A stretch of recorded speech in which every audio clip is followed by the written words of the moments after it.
মহা গোবিন্দ বলে ডাক দিয়েছে। গোবিন্দর কানে যেই না ভক্তের ডাক পৌঁছে গেল, ভক্তাদিনী গোবিন্দ রাধারানী হাত দুটো জড়িয়ে ধরে বলছে, রাধে ও রাধে, আজ আমি আমার ভক্তের কাছে যেতে চাই। আহা, যেই না গোবিন্দের কথা বলেছে আমি ভক্তের কাছে যেতে চাই, তারপর রাধারানী আমার গোবিন্দের চরণ দুটো জড়িয়ে ধরে বলছে, মাধব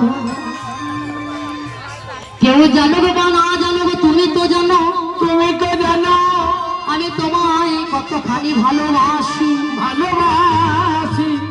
আমার ঘরে শাশুড়ি আছে, ননদি আছে, তারা আমায় কলঙ্কিনী, কারণ আমি যে তোমায় ভালোবাসি।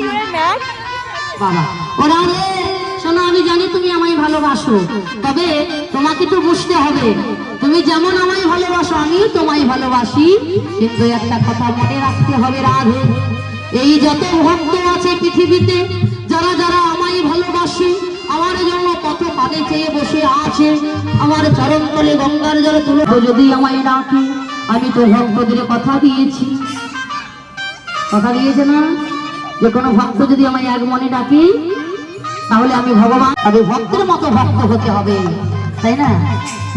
প্রকৃতি যদি ভক্ত হয়